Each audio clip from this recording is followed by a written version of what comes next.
Hello guys, I am Tanushree. Welcome to English Corner by Tonu, where you learn English easily with me.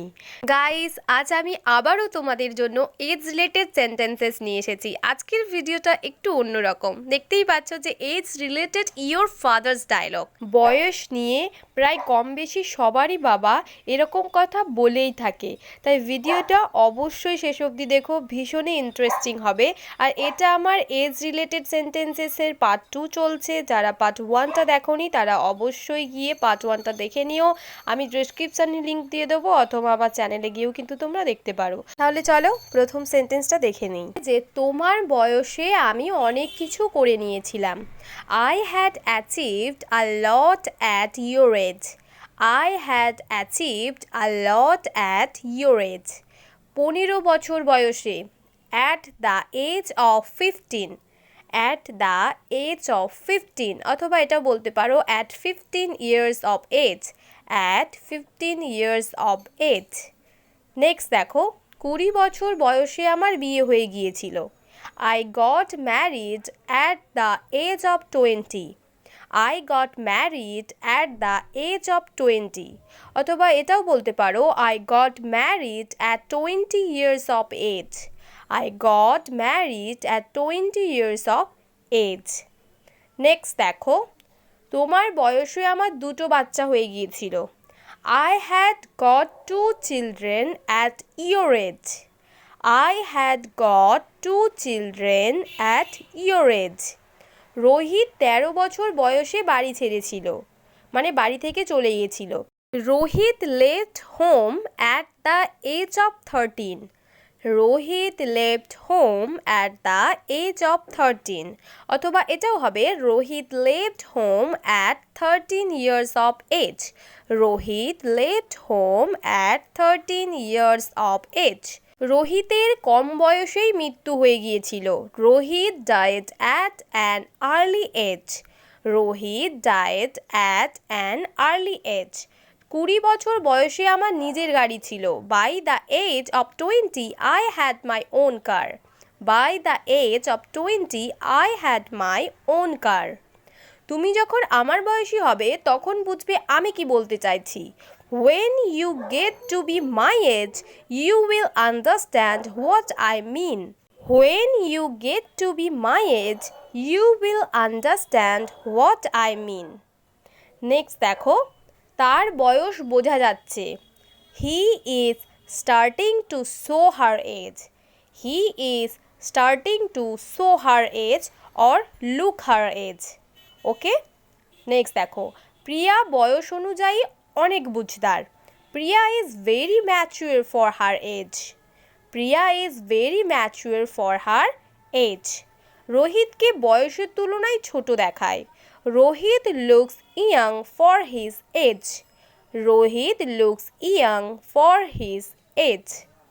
Next দেখো, রোহিত বয়সের তুলনায় অনেক লম্বা।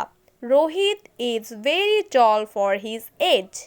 Rohit is very tall for his age. Rohit বয়সের তুলনায় অনেক সক্রিয়। Rohit is quite active for his age. Rohit is quite active for his age. এবার ধরো যে তোমাকে কেউ বয়স জিজ্ঞেস করেছে আর তুমি তোমার বয়সটা বলতে চাচ্ছ না, তখন তুমি এটা সিম্পলি বলতে পারো যে I am in my 30s. I am in my 30s. 30s বলতে বোঝায় যে 30 থেকে 39-এর ভেতরে তোমার বয়সটা রয়েছে। সিম্পলি যদি এরকম বলে দাও তাহলে তোমাদের কি অ্যাকুরেট যে এজ তোমাদেরকে সেটা বলতে লাগছে না। ঠিক তোমরা এমনভাবেই বলতে পারো I am in my 20s. I am in my 20s. 20s মানেও 20 থেকে 29-এর ভেতরে যাদের বয়স তারা 20s বলতে পারে। ঠিক তেমনই দেখো 30s, 40s, 50s, 60s. 30s বলবে তারা যাদের 30 থেকে 39-এর ভেতরে এজ। 40s বলবে কারা 40 থেকে 49-এর ভেতরে যাদের এজ। 50s কারা বলবে 50 থেকে 59-এর ভেতরে যাদের এজ। আর 60s বলবে তারা যাদের 60 থেকে 69-এর ভেতরে এজ। তো বোঝা গেছে কতটা ইজি, কতটা সরলভাবে তোমরা বলতে পারো। এতে তোমাদের কি হচ্ছে, অ্যাকুরেট এজটা বলতে হচ্ছে না। নেক্সট তোমরা যদি তোমাদের এজকে আরও একটু ক্ল্যারিফাই করতে চাও দেন তোমরা বলতে পারো early, mid, late.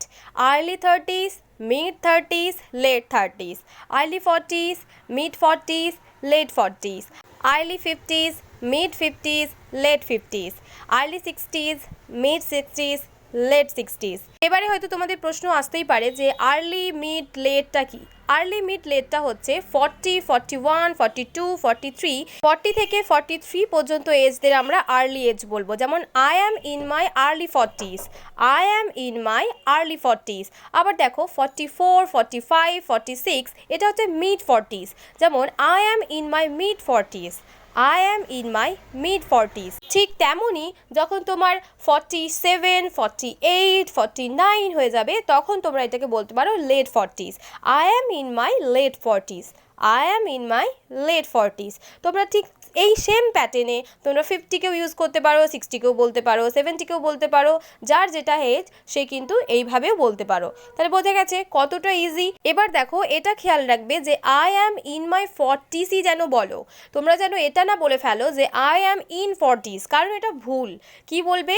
I am in my 40s। Okay, 40s হলে 40s, 50s হলে 50s। এটা গেল তোমাদের এজ। এবারে ধরো অন্য কারো এজ তুমি বলবে, কিভাবে বলবে? তখন তোমরা বলতে পারো সে যদি ছেলে হয় এটা বলতে পারো যে he is in his 40s or 50s, আর সে যদি মেয়ে হয় দেন তোমরা এটা বলতে পারো she is in her 40s or 50s।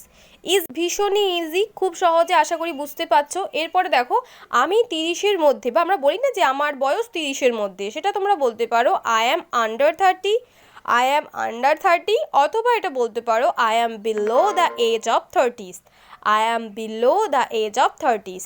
আমার বয়স 30-এর ওপরে, I am over 30, I am over 30, অথবা I am above the age of 30, I am above the age of 30। Next দেখো, এবার ধরো তুমি এজ নিয়ে প্রশ্ন করছো যে তোমার মেয়ের বয়স কি 18 হয়ে গেছে, বা তোমার মেয়ের বয়স কি 18? Is your daughter 18? Is your daughter 18? দেখতে যে কতটা ইজিভাবে জিজ্ঞেস করা যায়। না, সে 18-র ওপরে। No, she is over 18। No, she is over 18। বোঝা গেল, খুব সহজেই কোয়েশ্চেন করতে পারো, খুব সহজে কিন্তু অ্যান্সারও দিতে পারো। নেক্সট দেখো টিনস। এটা তো কম বেশি সবাই শুনেছো, টিন এজ, তাই না? টিনস বলতে 13 থেকে 19, অর্থাৎ 13, 14, 15, এতে টিন, এই টিনটা নিয়েই কিন্তু টিন এজ হয়েছে। বোঝা গেছে? এবার ধরো তোমার মেয়ের বয়স 15, তাহলে তুমি কি বলবে? তুমি বলবে she is in her teens, she is in her teens, or you can say she is in her mid teens. এখানেও কিন্তু আমরা early teens, mid teens, late teens use করতে পারি। Alright guys, that's all for today. তো এই ছিল আজকের কিছু এজ রিলেটেড সেন্টেন্সেস। আশা করছি আজকের ভিডিও তোমাদের ভীষণই ভালো লেগেছে। এরপর থেকে আশা করি কাউকে এজ বলতে গিয়ে নার্ভাস হবে না, তাই তো? ভিডিও ভালো লাগলে একটা লাইক করে দিও, ডেফিনেটলি আমায় কমেন্ট করে জানিও যে ভিডিও তোমাদের কেমন লেগেছে। ভিডিও যদি একটুকু হেল্পফুল বলে মনে হয় দেন তোমাদের ফ্যামিলি, ফ্রেন্ড সবার সাথে শেয়ার করে দাও। যারা যারা ইংরেজি শিখতে চায় তাদের সবার সাথে শেয়ার করে দাও, তাদেরকেও সুযোগ করে দাও ইংরেজি শেখার। আর যদি তোমরা আরও শিখতে চাও, আরও জানতে চাও, আরও প্র্যাকটিস করতে চাও, দেন আমার চ্যানেলটা সাবস্ক্রাইব করে তার পাশে আসা বেল আইকনটাকে ক্লিক করে অলে প্রেস করে রেখে দাও, যাতে আমার ভিডিওর সকল নোটিফিকেশন তোমরা সবার আগে পাও, সময় মতো পাও। Okay guys, I will meet you in my next video. Till then, keep learning, keep smiling. Thanks for watching my videos. Be confident. Take care. Bye for now.